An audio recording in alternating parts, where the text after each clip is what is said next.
Pengennya apa ya? Dilihat sebagai seniman yang jujur.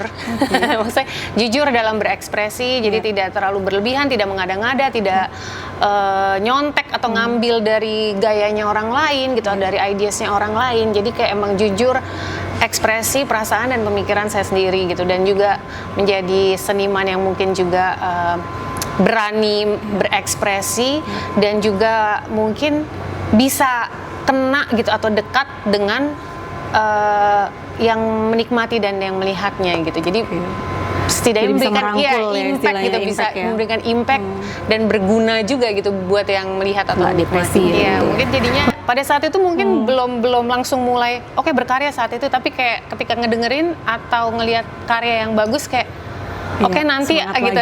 Nanti aku akan bisa bikin karya lagi gitu. Kayaknya nggak pengen berhenti dua-duanya ya. Itu tergantung mungkin kondisi fisik aja kali ya. Kalau misalnya emang harus berhenti gitu. Jadi kayak sebisa mungkin sampai nanti gitu, sampai akhir hayat gitu misalnya tetap ada karya gitu.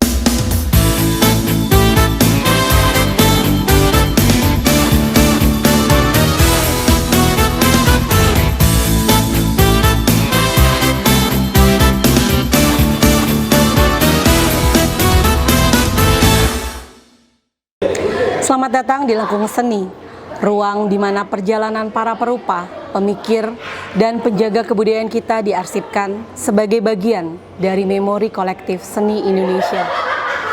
Di sini, kita tidak hanya membicarakan karya, tetapi juga jejak batin, pengalaman hidup, dan proses kreatif yang membentuk seorang seniman. Hari ini kita bersama Rebecca Theodora, seorang perupa sekaligus musisi yang bergerak di dua dunia ekspresi yang jarang dipertemukan secara utuh, lukisan dan musik. Banyak orang mengenalnya sebagai penyanyi yang pernah terlibat dengan berbagai grup musik seperti Goodnight Electric, The Upstairs, dan Byte. Namun di balik panggung musik ada perjalanan visual yang sama kuatnya.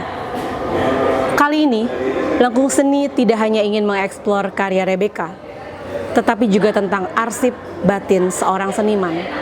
Bagaimana musik mempengaruhi lukisan, bagaimana trauma menjadi warna, dan bagaimana seni bisa menjadi ruang penyembuhan. Mari kita masuk ke dalam lengkung perjalanan Rebecca Theodora. Ini karya keren, sini kita bedah. Halo semuanya, hari ini kita bareng sama Mbak Becca, seorang pelukis muda yang sangat concern terhadap karya-karya yang lebih condong ke perempuan ya Mbak ya. Kebetulan kita lagi di pameran Wani yang memang menghadirkan seniman-seniman muda perempuan kebetulan.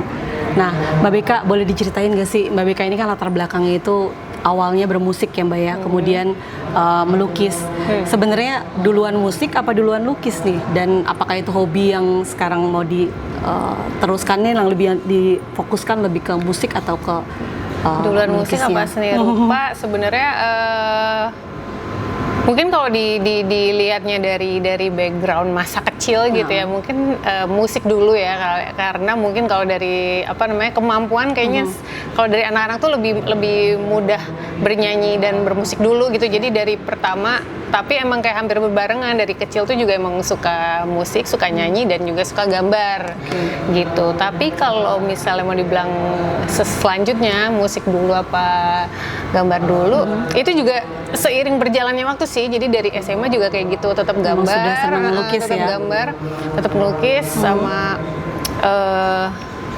ngeband-ngebandan lah gitu. Terus masuk kuliah, saya kuliah kebetulan di Institut Kesenian Jakarta gitu. Jadi kayak, dan dari situ selain maksudnya kayak mengenyam pendidikan seni rupa, tapi akhirnya juga ketemu sama orang-orang yang akhirnya bermusik bareng gitu. Jadi sebenarnya musik pun nggak ditinggalin ya, sekarang masih juga dijalanin ya Mbak ya? Masih. Oke. Tapi kalau misalkan Mbak lagi suntuk atau misalkan lagi bete atau misalkan lagi butuh pelarian ya dari dunia nyata ini gitu, Mbak lebih ke musik atau ke lukis? Butuh pelarian ya.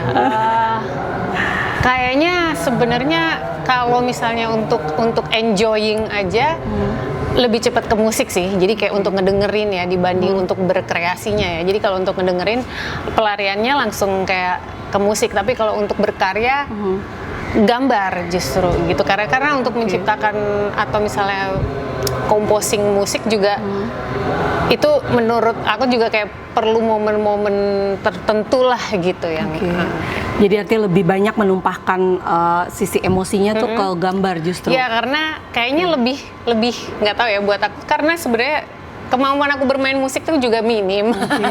Gitu. Maksudnya minim karena nggak pernah benar-benar sekolah musik kan gitu, musik kayak belajar yang sampai dalam gitu. Jadi kayak kalau dengan gambar gitu atau ngelukis itu kan bisa dimulai dari drawing aja gitu kan dengan cepat gitu. Jadi kayaknya lebih ke situ. Lebih cocoknya ke ini ya, ke lukis ke ya. Tapi kalau genre lukisnya sendiri, kalau Mbak sendiri lebih ke arah mana? Lebih ke surrealis kah? Atau ke, kalau mau di kotak-kotakan ya sebenarnya kan seni itu kan sangat universal ya, maksudnya nggak perlu ada ya sekat-sekat itu ya. Tapi kalau misalkan ditanya Mbak Beka sendiri arah lukisnya ke arah mana sih? Kalau aku sendiri sebenarnya aku kan nggak bisa bilang bahwa karya aku tuh genre-nya ini gitu ya.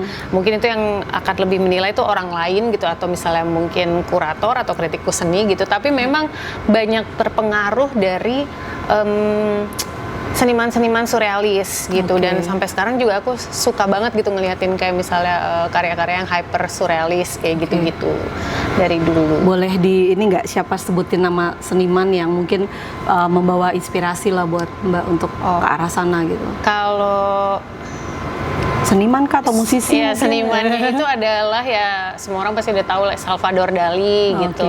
Terus Tamara de Lempicka, terus Ray Caesar atau Max Ernst kayak gitu sih. Kenapa tuh Mbak tuh, boleh dijelasin? Kenapa ya? Menariknya mereka tuh apa? Mungkin buat yang awam ingin tahu sebenarnya kenapa Mbak Beka tertariknya ke genre-genre yang seperti itu, yang surrealis tadi. Nah, nggak tahu juga, mungkin itu apa ya, kayak ada ketertarikan yang dari karya-karya mereka tuh membuat aku tuh kayak drawn into that gitu. Maksudnya mungkin kayak karya-karya mereka tuh juga kayak wah iya gitu, kayak misalnya konsep bentuknya, warnanya juga kayak membuat kayak wah kok mereka bisa ya, kok dia bisa ya gitu bikin karya seperti ini gitu ya. Mungkin jadi mengagumkan buat saya gitu, dan juga kayak membuat apa namanya ya, terpicu untuk eksplorasi gitu sih biasanya seperti itu.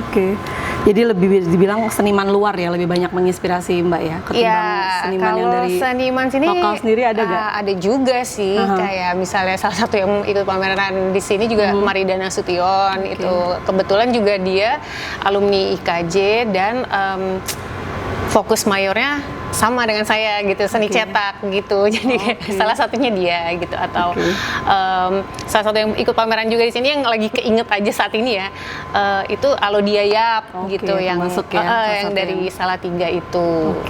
Nah Mbak, menurut Mbak sendiri apa namanya, karya seniman lokal juga sudah sangat ya maksudnya? Oke banget, saya sampai udah susah untuk keep up karena banyak banget gitu ya. Kadang-kadang juga kayak siapa ya dia namanya gitu, suka agak lupa gitu. Ada seniman juga masih muda, masih baru lah gitu ya, maksudnya Atreyu gitu kalau nggak salah namanya, dia seniman cowok. Dia juga karyanya itu detailnya tuh keren banget sih gitu, mengagumkan. Saya suka kayak kalau ngeliatin karya-karya yang banyak detailnya gitu, tuh suka kayak kok bisa ya gitu, maksudnya terkagum-kagum lah. Konsepnya itu seperti apa gitu, bisa sampai ke karya yang sedetail itu ya. Mbak, tapi kalau boleh balik lagi Mbak, untuk titik balik Mbak sebagai seorang pelukis sendiri itu tahun berapa? Terus yang Mbak bilang tadi kuliah mungkin di tahun-tahun berapa? Terus apa namanya, pertama kali menyadari bahwa kayaknya saya mau drawn into seni lukis deh gitu, atau seni visual. Ya sebenarnya itu kan selalu ada ya, maksudnya saya merasa mungkin itu adalah salah satu talenta lah gitu yang ada di saya lah gitu kan. Makanya dari dulu juga selalu tertariknya ke arah seni rupa dan seni musik gitu kan. Terus sekolah di bidang itu, di seni rupa, Tapi jujur gitu, sempat setelah selesai kuliah itu saya nggak menekuni dunia seni rupa. Jadi nggak langsung ya jadinya. Jadi itu dijadikan mungkin sampingan. Saya sempat kantoran gitu. Sempat kantor juga. Iya, sempat jadi orang kantoran, kantoran. Itu dijadikan sampingan. Jadi emang di luar dari rutinitas kantoran saya waktu itu. Saya sampingannya ngegambar, berkarya gitu. Tapi jadinya nggak fokus kan di situ karena terbagi dengan kehidupan lain, misalnya perkantoran. Jadi mulai benar-benar fokusnya di tahun? Nah, itu akhirnya baru kembali lagi ke fitrahnya aja, misalnya ke dunia seni rupa itu di tahun 2017 kalau nggak salah saya berhenti untuk kerja kantoran gitu. Tapi sebenarnya di dalam periode itu saya juga ikut misalnya berkarya terus tetap ikut ada pameran-pameran beberapa pameran gitu, walaupun memang akhirnya jadinya nggak banyak dan nggak rutin ya. Iya, nggak rutin gitu. Tapi kira-kira nih Mbak, kalau misalkan karya lukis Mbak ini dijadikan kayak musik gitu ya, genrenya apa nih kira-kira nih? Agak susah karena selalu berdampingan kan musik dan lukis nih di Mbak Beka. Mungkin maunya mungkin genrenya apa ya? Post rock gitu kali ya. Kenapa tuh? Gak tahu ya, mungkin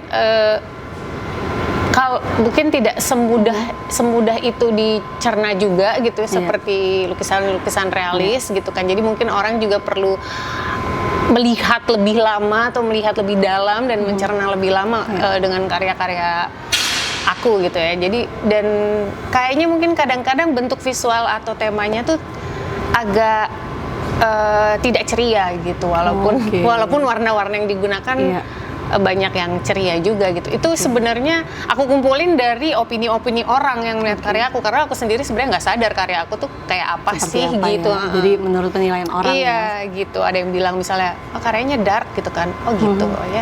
Ya mungkin jadinya gitu kan. Tapi ada nggak pengaruh dari musik yang dibawa ke lukis sendiri Mbak?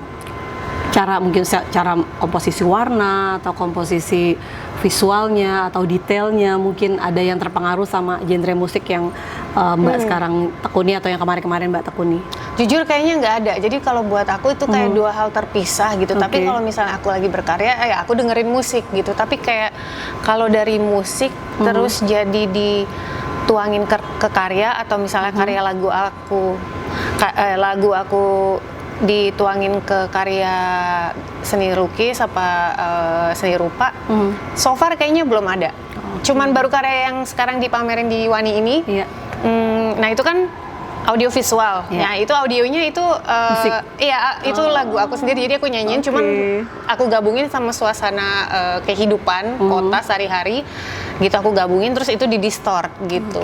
Jadi ini perdana ya? Iya, perdana akhirnya jadi menggabungkan musiknya Mbak Beka sama karya lukisnya. Iya benar gitu, karena sebelumnya belum pernah sih. Tapi kalau Mbak melihat sendiri, ada nggak sih perbedaan mendasar antara bermusik dengan melukis itu sendiri? Perbedaan mendasar? Mungkin inspirasinya atau misalkan cara startnya mulainya nih, kalau musik mungkin apa nadanya dulu, kalau lukis mungkin konsepnya dulu gitu.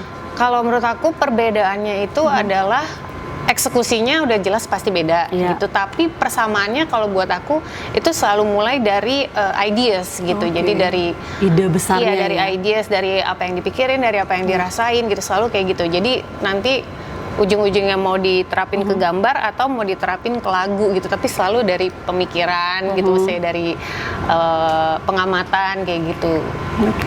Tapi kalau melukis lebih Mbak menemukan kebebasan itu lebih melukisnya atau bermusiknya? Untuk kebebasan dalam arti menuangkan semua pikiran Mbak gitu, ide besarnya tadi itu ya, ide besar itu lebih bebasnya kemana? Ke musik apa ke lukis? Sebenarnya mungkin ke dua-duanya.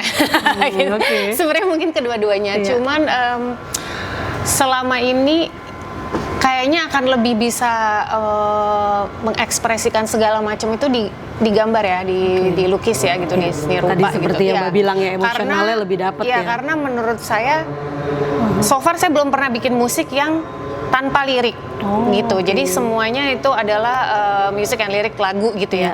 Jadi kalau di lagu dengan lirik itu ada keterbatasan untuk merangkumkan dengan kata-kata gitu kan, dari apa yang kita pikirin dan kita mau sampaikan gitu kan. Kadang juga ada batasan-batasan normal lah gitu yang kita nggak bisa ungkapin dengan kata-kata gitu. Tapi kalau dilukis mungkin bisa disimbolkan ya, walaupun di lagu juga kadang-kadang kata-kata bisa disimbolkan ya. Tapi kalau dilukis akhirnya bisa disempilin kemana-mana lah ya. gitu. Oke. Jadi Mbak lebih melihat diri Mbak sebagai storyteller visual atau musikal? Storyteller visual atau musikal ya, boleh dua-duanya sih, bisa aja dua-duanya. Karena ternyata di pameran yang ini itu bisa digabungkan ternyata ya, antara musik dan visual gambarnya ya, seperti itu. Oke, nah kalau perempuan sendiri nih Mbak, karena Wani ini kan kebetulan senimannya perempuan semua dan rata-rata juga tadi saya melihat juga kebanyakan cerminan dari perempuan semua ya, rata-rata karya-karyanya itu lebih banyak feminismenya terasa sekali ya, ide-ide besarnya ya. Nah Mbak melihat bagaimana sih melihat perempuan sendiri, sosok perempuan itu mempengaruhi karya Mbak Beka sejauh ini ya, terlepas dari karya yang ini atau mungkin karya yang sebelumnya, ada nggak sih sebagai sosok perempuan ini mempengaruhi cara Mbak?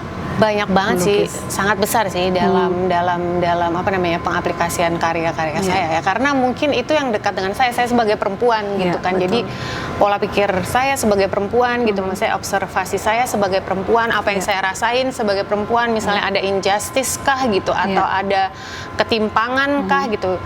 Jadi sangat besar mempengaruhi karya-karya saya gitu, misalnya perempuan sosoknya dan juga saya sebagai seorang perempuan gitu. Jadi memang ini sangat untuk karya lukis yang sekarang dan juga pameran kali ini itu sangat penting ya untuk Mbak Beka sendiri. Penting dari sisi perempuannya gitu loh. Jujur saya sangat senang mendapat kesempatan ini, diajakin dari lab perspektif perempuan perupa dan ilusi, itu ikatan alumni seni rupa IKJ gitu yang ngajak saya untuk ikutan di pameran ini dan juga menantang untuk bikin sesuatu yang beda gitu dari biasanya saya bikin karya dua dimensi.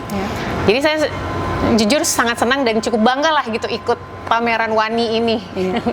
Tapi Mbak sendiri tadi Mbak bilang ada ketimpangan masalah gender ya di Indonesia ya, khususnya kita nggak bicara global lah ya, tapi di Indonesia sendiri.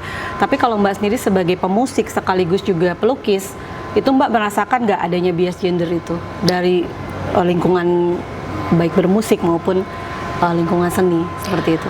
Kalau yang paling yang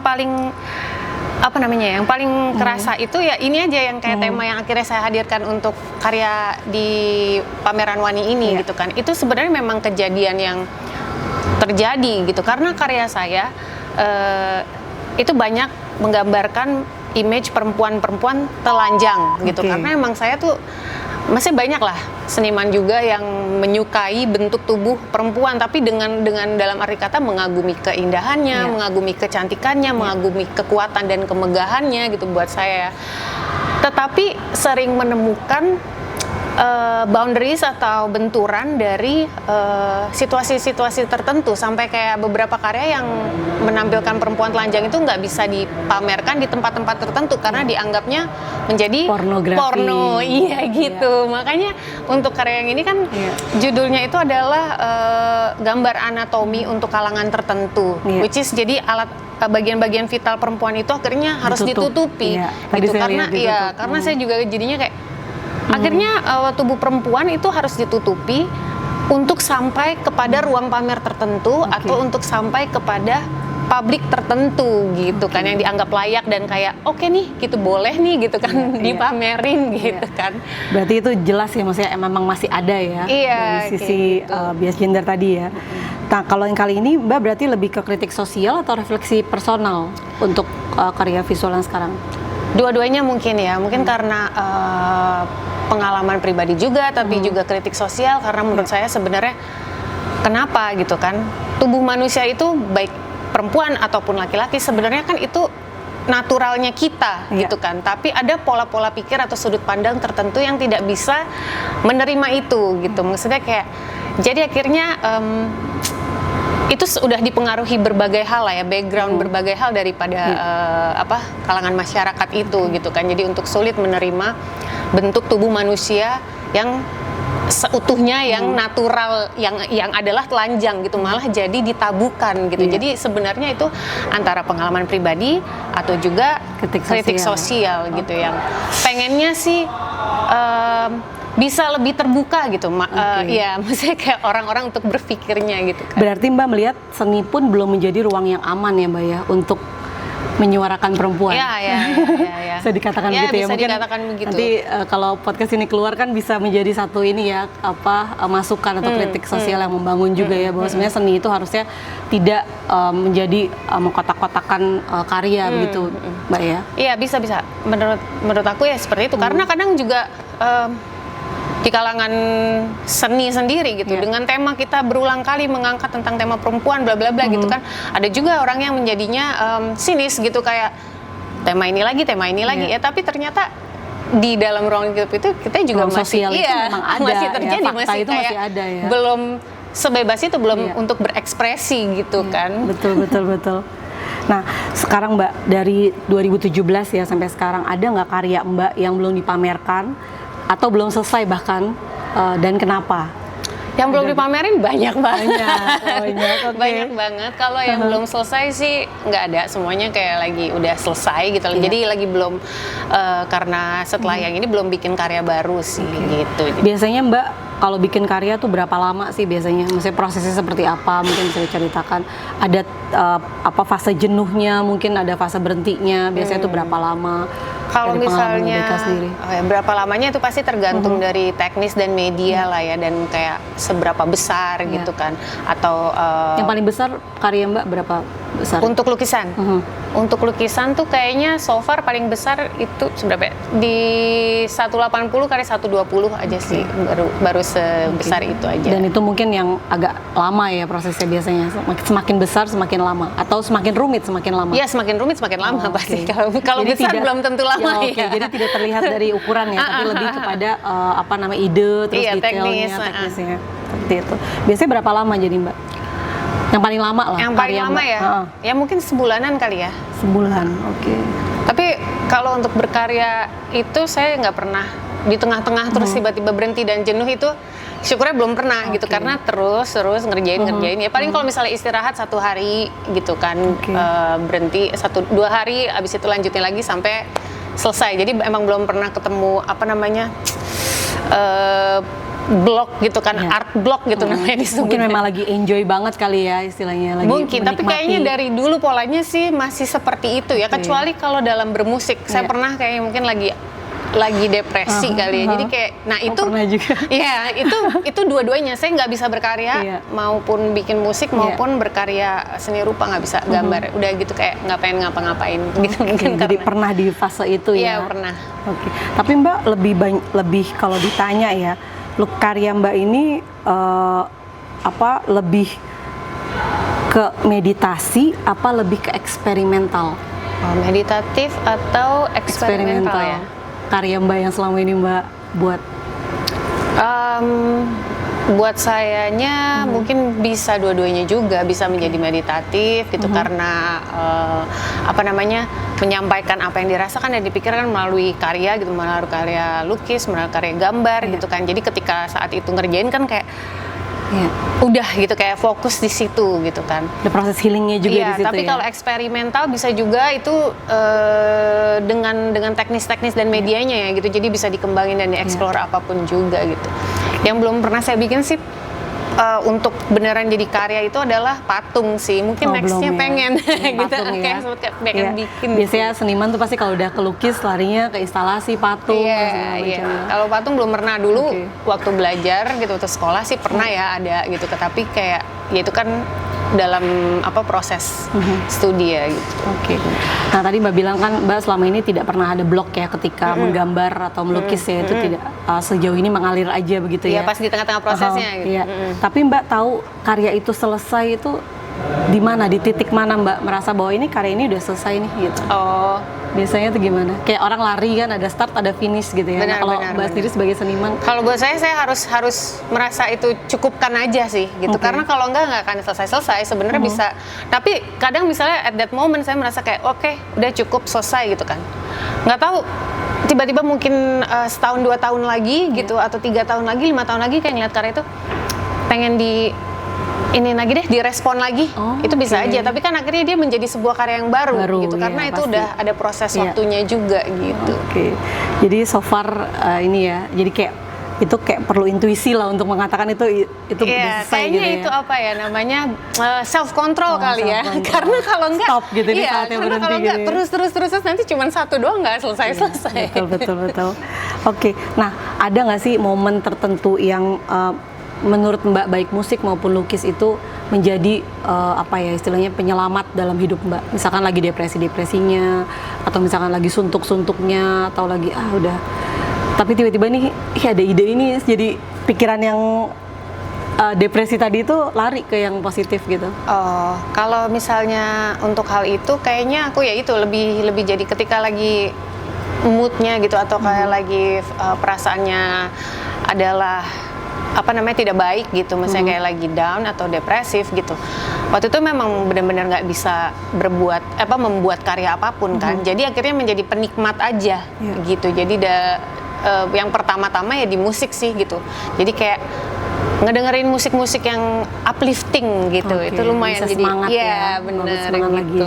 Jadi baik musik maupun lukisan itu bisa dibilang ya bisa lah menjadi salah satu cara untuk nggak depresi ya. Iya, gitu mungkin jadinya pada saat itu mungkin belum langsung mulai berkarya saat itu, tapi kayak ketika ngedengerin atau ngelihat karya yang bagus kayak nanti gitu. Nanti aku akan bisa berkarya lagi gitu. Betul. Jadi penyemangat gitu ya. Tapi Mbak pernah nggak kepikiran suatu saat mau berhenti bermusik misalkan gitu? Atau misalkan mau berhenti melukis, kira-kira misalkan kita berandai-andai aja, misalkan ternyata Mbak kayaknya saya berhenti, kira-kira yang bakal berhenti duluan apa nih, musiknya apa lukisnya kalau menurut Mbak nih? Kira-kira kan belum kita berandai-andai nih istilahnya. Kayaknya nggak pengen berhenti dua-duanya ya, itu tergantung mungkin kondisi fisik aja kali ya. Kalau misalnya emang harus berhenti gitu, jadi kayak sebisa mungkin sampai nanti gitu, sampai akhir hayat gitu misalnya tetap ada karya gitu. Karena ya kemarin tuh juga ketika masa COVID itu kan semua orang kayak juga lagi masa yang sulit ya gitu kan. Itu juga dengan berkarya dan salah satunya bikin lagu itu membuat apa ya? Saya merasa masih produktif, masih berguna gitu jadi orang gitu, daripada kayak stres gitu kan, kondisi COVID, lockdown segala macem kayak gitu. Nah, kalau untuk di seni sendiri ke depan Mbak ingin seperti apa sih, kan Mbak masih panjang nih perjalanannya ya. Akan ada regenerasi lagi, mungkin nanti ada seniman yang lebih muda lagi gitu kan. Terus Mbak nanti menggantikan seniman yang sudah lebih dulu gitu kan. Nah, kalau misalkan kita berandainya 20 tahun lagi mungkin Mbak pinginnya dilihat sebagai seniman yang seperti apa sih Mbak di sejarah atau arsip seni di Indonesia ini? Pengennya apa ya, dilihat sebagai seniman yang jujur. Maksudnya jujur dalam berekspresi, jadi tidak terlalu berlebihan, tidak mengada-ngada, tidak nyontek atau ngambil dari gayanya orang lain gitu, dari ideasnya orang lain. Jadi kayak emang jujur ekspresi, perasaan dan pemikiran saya sendiri gitu, dan juga menjadi seniman yang mungkin juga berani berekspresi dan juga mungkin bisa kena gitu atau dekat dengan yang menikmati dan yang melihatnya gitu. Jadi setidaknya memberikan impact gitu, bisa memberikan impact dan berguna juga gitu buat yang melihat atau menikmati gitu. Untuk seniman muda mungkin nanti yang di bawah Mbak mungkin kayak contohnya seniman-seniman baru yang nanti akan lahir dari IKJ misalkan, atau seniman yang dari seniman muda yang lain, pesan Mbak apa? Pesan aku ya mungkin sama ya kayak dengan yang tadi ya, tetap menjadi jujur, menjadi seniman yang berekspresi dengan dirinya sendiri gitu. Misalnya jadi nggak perlu harus mengcopy atau mengikuti tren atau dari orang lain gitu ya. Dan aku sih ngelihat sekarang banyak banget seniman-seniman yang muda atau lebih muda itu udah jauh lebih hebat, malah aku yang kayaknya belajar dari dia gitu kan, rasanya gitu ya, belajar dari mereka gitu, yang kayak artinya memang banyak kemajuan juga di seniman-seniman kayak muda aku nanya atau kamu ada pesan apa nggak sih buat aku gitu kan, lebih seperti itu ya. Siap. Jadi sama aja ya, kita nggak bicara generasi atau apa ya, saling belajar gitu. Iya, karena ya menurut aku udah beda banget, kayak dari antara generasi itu ada perkembangan-perkembangan yang terjadi di era-eranya masing-masing kan gitu. Kalau buat aku kayak semakin kita tua kita juga jangan berhenti belajar dari yang lebih muda, karena mereka udah pasti lebih tahu dengan apa yang terjadi di tahunnya atau di masanya dan di zamannya dia. Iya, banyak banget sih. Oh, oke, siap kalau gitu. Terima kasih banyak Mbak Beka atas waktunya. Terima kasih juga Lengkung Seni. Ya. Terima kasih telah menyimak episode ini. Sampai bertemu di episode berikutnya, ketika kita kembali menelusuri jejak para perupa yang menjaga nyala seni agar tetap hidup dari generasi ke generasi. Sampai jumpa.